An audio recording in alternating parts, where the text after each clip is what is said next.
హృదయపూర్వకమైన వందనాలు. నిన్నటి దినాన మనం నేర్చుకున్న మాటలు ఒక్కసారి జ్ఞాపకం చేసుకుందాం. నిన్నటి దినాన ఆత్మలో మనము నడుచువారై తీర్చబడినప్పుడు ఏం జరుగుతుంది? ఆత్మలో నడిచిన వారే మనం తీర్చబడిన ఏమవుతుందనగా మార్పు కలిగిన వారై తీర్చబడతాం అనే విషయాలు నేర్చుకున్నాం. తర్వాత మనం చూసాము ఫలముల్లో ఉన్న ఫలానికి ఉన్న 4 గుణములు విధానాలు మనం చూసాం. మొట్టమొదటిగా ఫలం ఎప్పుడు కూడా చెట్టుని ఆనుకుని ఉంటుంది. రెండోదిగా ఫలం ఎప్పుడు కూడా చెట్టు యొక్క గుణములు కలిగిందిగా ఉంటుంది. మూడోదిగా ఫలములు ఎప్పుడు కూడా కనబడేదిగా ఉంటుంది. నాలుగోది ఫలము ఇతరుల కొరకు కానీ ఇతరుల యొక్క ఆశీర్వాదం కొరకు కానీ తన కోసము తానుగా అది ఎప్పుడు కూడా ఉండట్లేదు అనే విషయాలను నిన్నటి దినాన్న మనం నేర్చుకున్నాం. ఈ యొక్క దినాన్న మనము ఈ యొక్క అంశాన్ని నేర్చుకోవడానికి ఇంకొక అంశాన్ని నేర్చుకోవడానికి మనం శ్రద్ధ పెట్టిన వారి మనం తీర్చబడదాం. చాలాసార్లు మనకి ఏదైనా బలహీనత కలిగినప్పుడు మనం డాక్టర్ దగ్గరికి అన్నా ముందు ఎక్కడికి వెళ్తాం అనగా ఫార్మసీ కొట్టుకు వెళ్తాం, మెడికల్ స్టోర్కి వెళ్తాం. చాలాసార్లు కడుపు నొప్పి వస్తే మెడికల్ స్టోర్కి వెళ్ళి అయ్యా కడుపు నొప్పి వస్తుంది, కడుపు నొప్పి తగ్గడానికి ఏం కావాలనగా నాకు ట్యాబ్లెట్ ఇవ్వమని అడుగుతాం. ట్యాబ్లెట్ తీసుకుంటాం. ఆ నొప్పి తగ్గినంత వరకు మనం వాడతాం. తర్వాత మరలా ఆ నొప్పి తగ్గగానే మన పనులు మన ముందు కొనసాగుతాం. మరలా కొన్ని రోజుల తర్వాత మరలా కడుపు నొప్పి వస్తే ఏం చేస్తాం? మరలా వెళ్తాం, మళ్ళీ అదే రీతిగా మందులు తెచ్చుకుంటాం. అలాగ అనేకమైన సార్లు మనము ఆ యొక్క లక్షణాలు పోవడానికి మనం ఏం చేస్తాం అనగా సిమ్టమ్స్ పోవడానికి మనం ప్రయత్నాలు చేస్తూ ఉంటాం. ఒకవేళ ఆ కడుపు నొప్పి కారణము కడుపులో ఒక అల్సర్ ఉందనుకోండి, ఎన్నిసార్లు ఆ యొక్క నొప్పి తగ్గే మందు తీసుకుంటే అప్పటికి కొన్ని రోజులకి ఏం కలుగుతుందంటే నయం కలుగుతుంది. ఆ యొక్క లక్షణాలు పోతాయి. కడుపు నొప్పి రావడం కానీ లక్షణాలన్నీ పోతాయి. మరలా కొన్ని రోజులకి కొన్ని నెలలకు మళ్ళీ ఏం చేస్తుంది అనగా మళ్ళా లక్షణాలు వచ్చేస్తాయి. కొంతమంది నెలలుగా నడువులో నొప్పి చేత బాధపడుతూ అలా మెడికల్ స్టోర్లో మందులు తీసుకుంటూ ఆ యొక్క లక్షణాలు పోతున్నాయి. లేకపోతే ఇదేమో అదేమో కారణాలు, ఆ లక్షణాలు బట్టి ఏం చేస్తారనగా కారణాలు అంచనా వేసుకుంటూ ఏవో మందులు తీసుకుంటూ ఆ యొక్క లక్షణాలు పోవడానికి ప్రయత్నం చేస్తారు.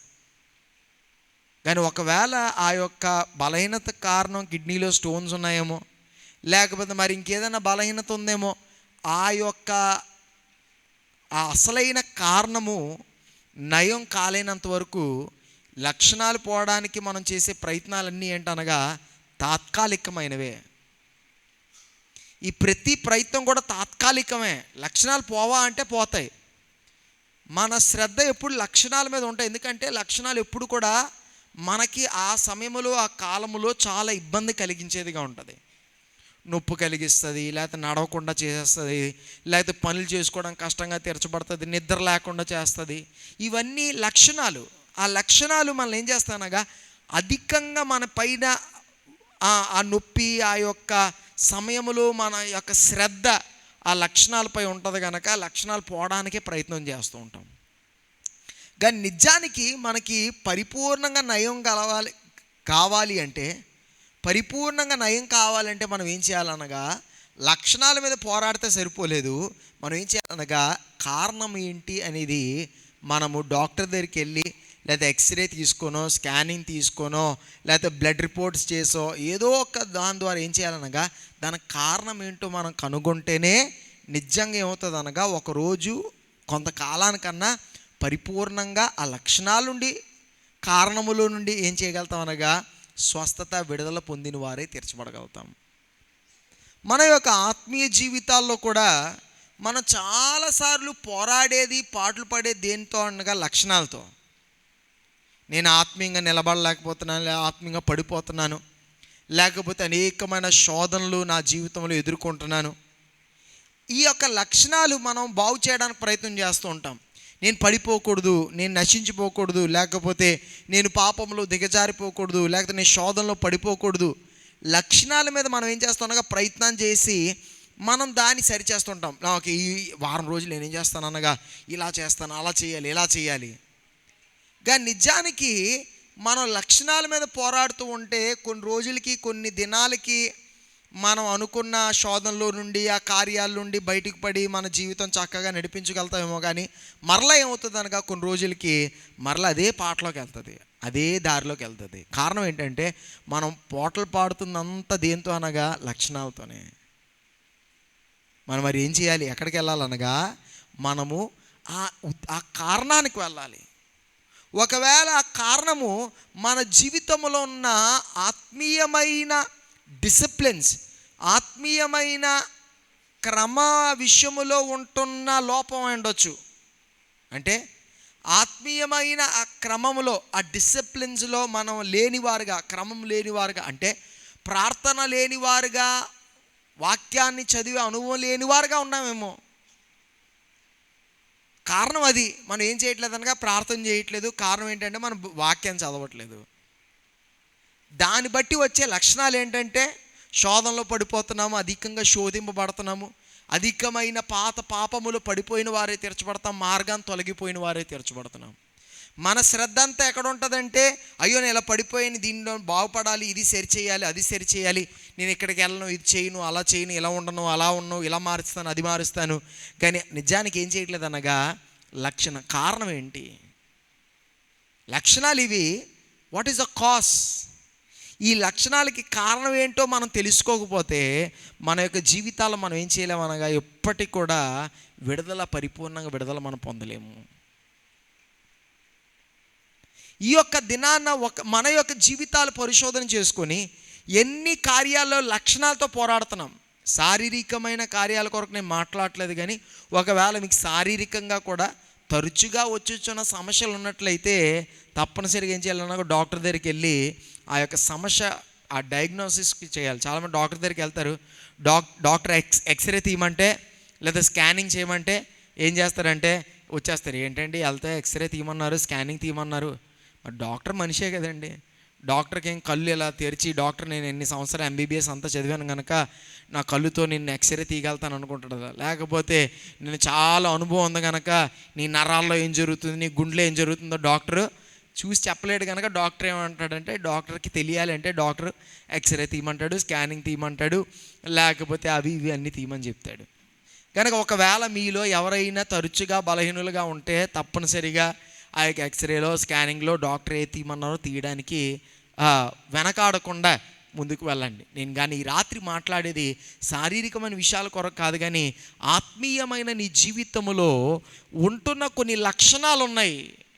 తరచుగా పడిపోతున్నామేమో, దిగజారిపోతున్నామేమో, లేకపోతే నీ ఆత్మీయ జీవితంలో ఫలించలేని స్థితిలో ఉన్నామేమో, నీ ఆత్మీయ జీవితంలో ముందుకు అడుగేయలేని స్థితిలో ఉన్నామేమో, దేవుని యొక్క పరిచర్య చేయాలని ఆశ ఉంది కానీ దేవుని యొక్క పరిచర్య చేయలేని స్థితిలో ఉంటున్నామేమో, లేకపోతే దేవుని స్తుతించాలి, ఆరాధించాలని మనసులో ఉంది కానీ నువ్వు ఆరాధించలేని స్థితిలో ఉన్నావేమో, దేవుని కొరకు ఇవ్వాలని ఉంది కానీ ఇవ్వలేని స్థితిలో ఉన్నావేమో, దేవుని కొరకు పరిచర్య చేయడంలో నిరుత్సాహపడిపోయి దేవుని యొక్క పరిచర్య చేయడానికి ఒక ఆతృత లేని, ఒక ఆశ లేని ఒక వ్యక్తిగా తీర్చబడ్డావేమో. చర్చికి రావాలి, ప్రార్థనలో పాలు పొందాలి, దేవుని యొక్క కార్యాల్లో ముందుండాలి అనే మనసు ఉంది కానీ చేయడానికి ఉన్న ఆ యొక్క లేకపోతే చేయడానికి అనేక విధాలుగా ఆ సమయాల్లో చేయాలనిపించట్లేదు, వెళ్ళాలనిపించట్లేదు అనే యొక్క పరిస్థితులు ఉంటే ఇంతకాలం లక్షణాలతో పోరాడావు. కానీ దినం ఏం చేయాలనగా ఆ పోరాటాన్ని ఒకసారి ఆపి దేవుని యొక్క చెంతకు వచ్చి, అయ్యా ఇంతకాలం లక్షణాల వెంట పరిగెట్టాను కానీ వీటి వెంట ఉంటున్న కారణం ఏంటో నాకేం చేయండి, తెలియజేయండి, దాన్ని మీరు సరిచేయండి. మన పరమ తండ్రి ఆ పని చేస్తాడు. యేసుప్రభువు వారు అన్నారు, యోహాను సువార్త 15వ అధ్యాయం 1 నుండి 2 వచనాలు చదువుదాం. 1-2 వచనాలు చదువుదాం. యోహాను సువార్త 15 1వ వచనం 2వ వచనాన్ని చదువుదాం. నేను నిజమైన ద్రాక్షావళిని, నా తండ్రి వ్యవసాయకుడు. నాలో ఫలింపని ప్రతి తీగను ఆయన తీసి, నాలో ఫలించలేని ప్రతి తీగను ఆయన ఏం చేస్తాడనగా ఆయన తీసి పారివేస్తాడు. ఆ యొక్క కార్యము మన వ్యక్తిగత జీవితంలో కూడా తండ్రి అయిన దేవుడు చేయాలని ఆశిస్తున్నాడు. మనలో ఫలించలేని తీగలను ఏం చేయాలనుకుంటున్నాగా కత్తిరించేయాలి. ఎందుకంటే మనం నిన్న నేర్చుకున్నాము, మనం ఎలా తీర్చబడాలి? ఫలించేవారుగా తీర్చబడాలి. ఫలించేవారుగా. మనల్ని దేవుడు పిలుచుకున్నదే ఎందుకనగా ఒక దినం మనం ఏం చేయాలి? ఫలించాలి. ఎందుకు ఫలించాలనగా మన ఇతరులకి కొరకు ఎలా తీర్చబడాలి? ఇతరులకి ఆశీర్వాదకరంగా తీర్చబడాలంటే మనం ఫలించాలి. ఫలించాలి అంటే మనలో కొన్ని కార్యాల్లో వ్యత్యాసం రావాలి, మార్పు రావాలి. మరి అవి మార్పు రావాలంటే, ఆ లక్షణాలు మారాలి అంటే ముందు ఏం చేయాలంటే కారణం ఏంటో కనుగోవాలి. దేవుడు కారణాన్ని కనుగొనడం మాత్రం కాదు, దేవుడు ఏం చేస్తాడనగా ఆ కారణాన్ని ఆయన కత్తిరించేస్తాడు, తీసివేస్తాడు. ఎందుకు? ఆయన మనం ఫలించాలని ఆశించుచున్నాడు కనుక. ఇంకా ఎంతకాలం మనము ఈ లక్షణాలు వెంటే పరిగెడతాం?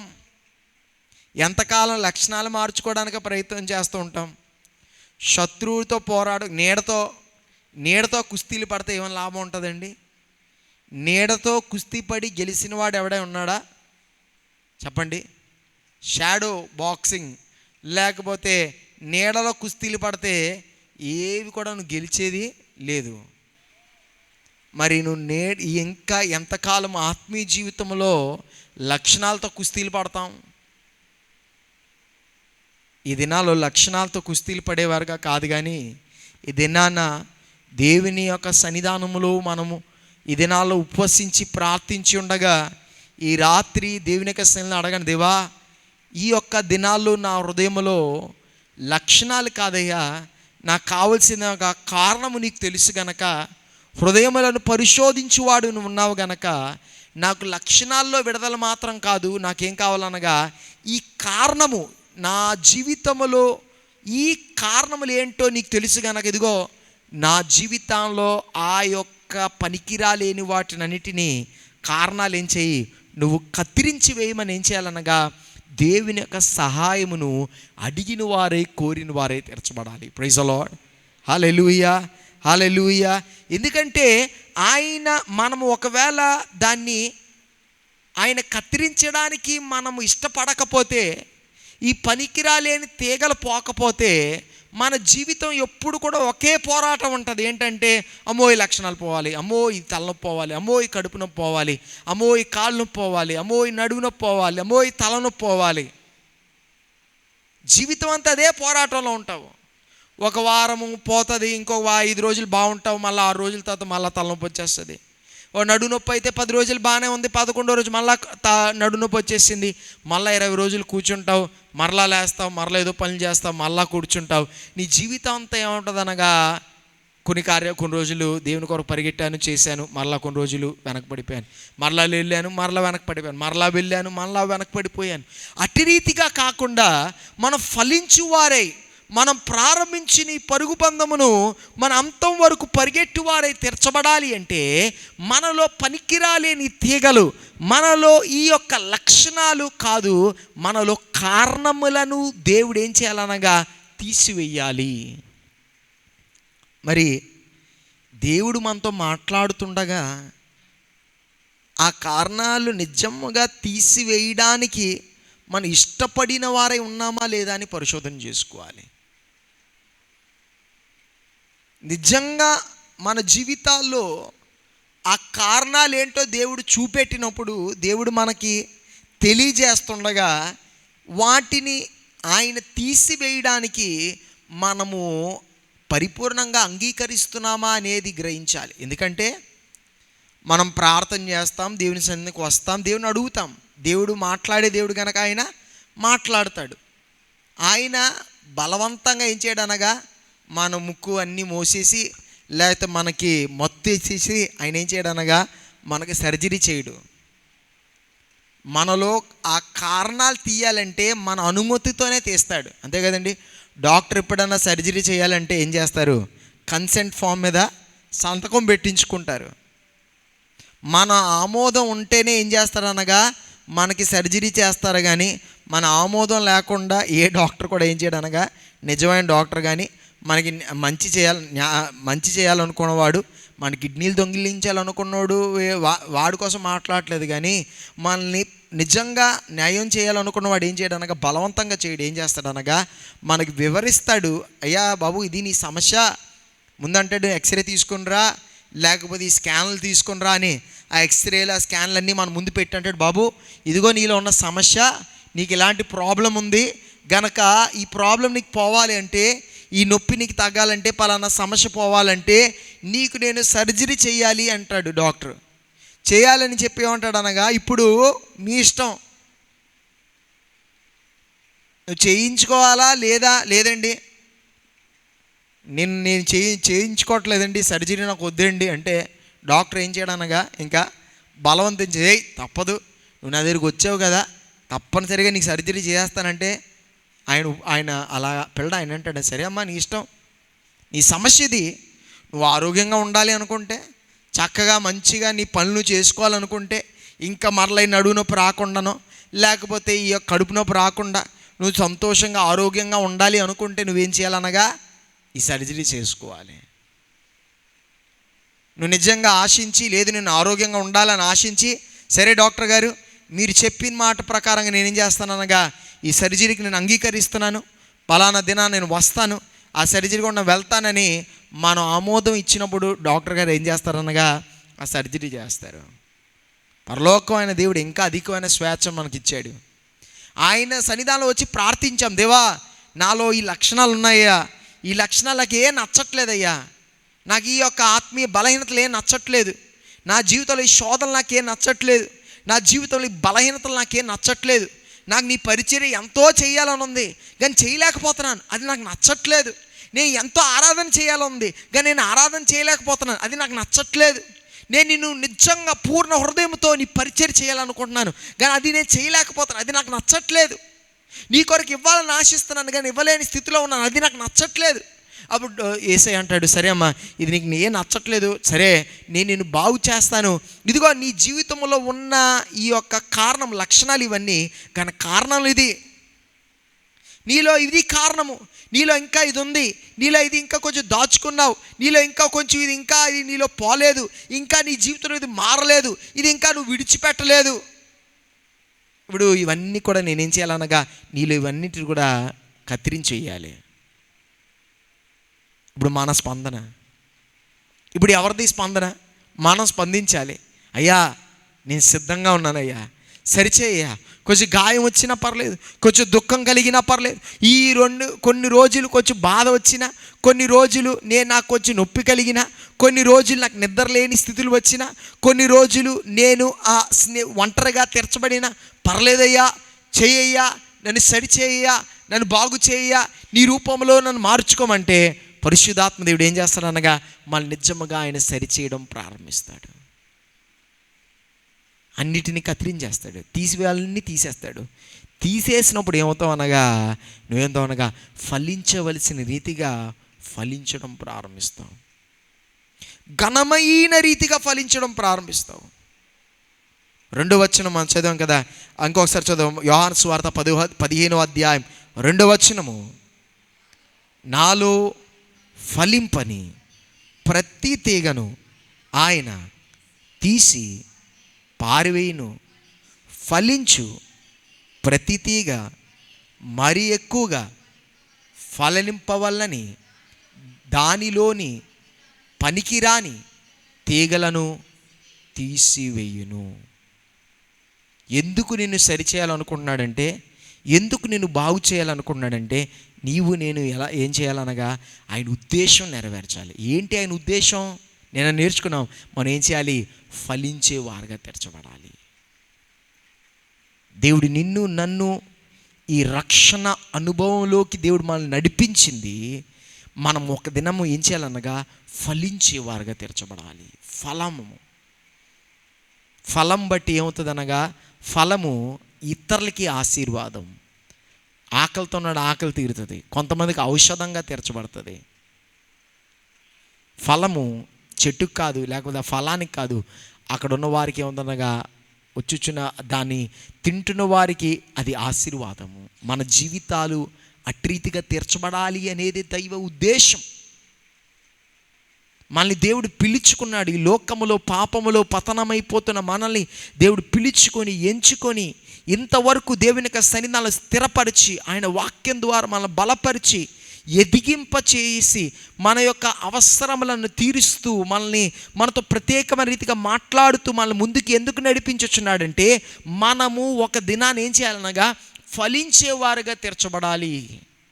మనం ఎదుగుతున్నాం, అభివృద్ధి చెందుతాం, వర్ధిల్లుతున్నాం, కానీ ఫలించకపోతే ఏమవుతుందనగా నరికి వేయవలసి వస్తుంది. ఎదిగాను, పచ్చగా ఉన్నాను, నేను ప్రార్థన చేశానండి, దేవుడు నా ప్రార్థన విన్నాడండి, నా ప్రార్థన విని దేవుడు నాకు ఇల్లు ఇచ్చాడండి, నా ప్రార్థన విని మాకు ఉద్యోగం ఇచ్చాడండి, నా ప్రార్థన విని జబ్బులు తీర్చాడండి, ప్రార్థన విని అది చేశాడండి, ప్రార్థన విని దేవుడు ఇలా చేశాడండి, ముందు మాకు ఉద్యోగం ఉండేది కదండి, ఇప్పుడు ఉద్యోగం వచ్చిందండి, ముందు చెన్నెళ్ళు ఉండేది, ఇప్పుడు పెద్ద ఇల్లు దొరికిందండి, అప్పుడు వ్యాపారం లేదండి, ఇప్పుడు వ్యాపారం దొరికిందండి. ఇవన్నీ కూడా పచ్చగా పచ్చగా పచ్చగా పచ్చగా పచ్చగా పచ్చగా ఉన్నాడు. ఇవన్నీ నీ లాభం. అని దేవ ఉద్దేశం ఏమనగా నీవు నేను పచ్చగా ఉంటే కాదు, మనం ఏం చేయాలనగా ఫలించాలి.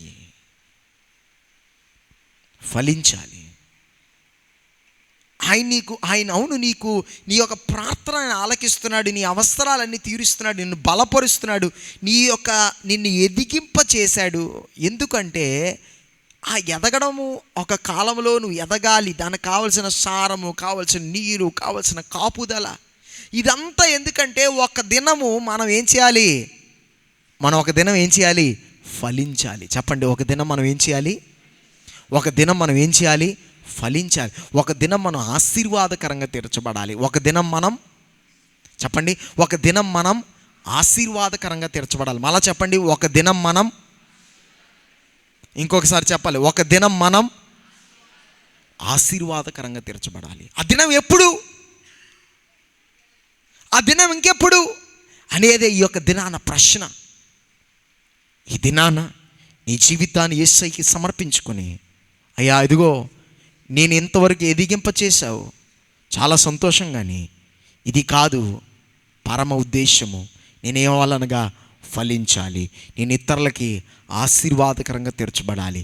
దానికి నన్ను కత్తిరించవలసినవి కత్తిరించి, నాలో ఉన్న కారణములు తీసివేసి, ఆ యొక్క జబ్బుకు కారణములు, లక్షణాలకు ఉన్న కారణాలన్నిటిని కూడా దయచేసి అనేకులకి ఆశీర్వాదకరంగా చేయ అని మన జీవితాలు దేవునికి సమర్పించుకున్నట్లయితే దేవుడు తప్పనిసరిగా ఈ దినాల్లో ఏం చేస్తాడనగా మన జీవితాలు ఏం చేస్తాడనగా ఫలములు కలిగిన జీవితాలుగా ఆయన చేసి తీరుతాడు. ప్రైజ్ ది లార్డ్, హల్లెలూయా. మరి ఈ రాత్రి పరిశుద్ధాత్మ దేవుని అడుగుదామా? మరి ఈ రాత్రి ఇంటికి వెళ్ళాక అడుగుదాం అనుకోవద్దు, ఇప్పుడు అడుగుదాం. ఏమడుగుదాం? పరిశుద్ధాత్మదేవా నన్ను కత్తిరించాయ, నాలో కత్తిరించవలసిన కత్తిరించు. పరిశుద్ధాత్మదేవా నన్ను ఫలింపచేయ, నేను ఫలించాలి. ఇది నా ఆశ, ఇది నా ప్రార్థన. ఈ రాత్రి నిజంగానండి, నిజంగా అటువంటి ప్రార్థన. ఒకసారి మనందరూ కళ్ళు మూసుకుందామండి. దయచేసి మనందరూ కళ్ళు మూసుకొని నిజంగా దేవుని యొక్క సన్నిధానంలో ఈ ప్రార్థన చేయగలుగుతామండి? నిజంగా హృదయపూర్వకంగా ప్రార్థన చేయగలుగుతామా? దేవా నేను ఫలించాలి, నేను అనేకులకు ఆశీర్వాదకరంగా తీర్చబడాలి. పచ్చగా ఉంటే సరిపోదయ్యా, పచ్చగా ఉంటే సరిపోదు, ఎదిగానంటే సరిపోదయ్యా, నేను ఫలించాలి, నేను అనేకులకు ఆశీర్వాదకరంగా తీర్చబడాలి. ఈ మాట చెప్దాం. యేసయ్యా నేను ఫలించాలి, యేసయ్యా నేను అనేకులకు ఆశీర్వాదకరంగా తీర్చబడాలి. ఈ రాత్రి పరిశుద్ధాత్మ దేవుని మన జీవితాలు సమర్పించుకుందాం. మన జీవితాలు పరిశుద్ధాత్మ దేవుని ఒక పాదం దగ్గర మన జీవితాలు సమర్పించుకొని పరిశుద్ధాత్మ దేవుని అడుగుదాం, అయ్యా నా హృదయాన్ని సరిచేయ, నీకు యోగ్యం కాలేంది ఏదైనా నా జీవితంలో ఉంటే కత్తిరించేయ, నేను సిద్ధంగా ఉన్నాను, నీ చేత బాగు చేయబడ్డానికి, సరిచేయబడ్డానికి నేను సిద్ధంగా ఉన్నాను. ఈ రాత్రి మన హృదయపూర్వకంగా అలాంటి ప్రార్థన చేస్తే తప్పక దేవుడు మన ప్రార్థనకు జవాబు దయచేస్తాడండి. ఎందుకంటే మనం ఆరాధిస్తున్న దేవుడు ఆయన జీవించుచున్నవాడు, ప్రార్థనలు ఆలకించేవాడు. కనుక ఈ రాత్రి ఇక్కడ నుంచి ఈ ప్రార్థన చేయకుండా ఎవరు వెళ్ళొద్దండి. చిన్నపిల్లలు కానీ, యవనస్తులు, పెద్దవారు, పైన ఉన్నవారు, కింద ఉన్నవారు, ఎవరు కూడా ఈరోజు ఇలా ప్రార్థన చేయకుండా వెళ్ళొద్దు ఇక్కడ నుంచి. దేవా, నేను ఫలింప చేయాలి, నేను ఫలములు కలిగిన వ్యక్తిగా తీర్చబడాలి, నేను అనేకులకు ఆశీర్వాదకరంగా తీర్చబడాలి. అటువంటి ఒక ఆశతో, అటువంటి ఒక ప్రార్థన.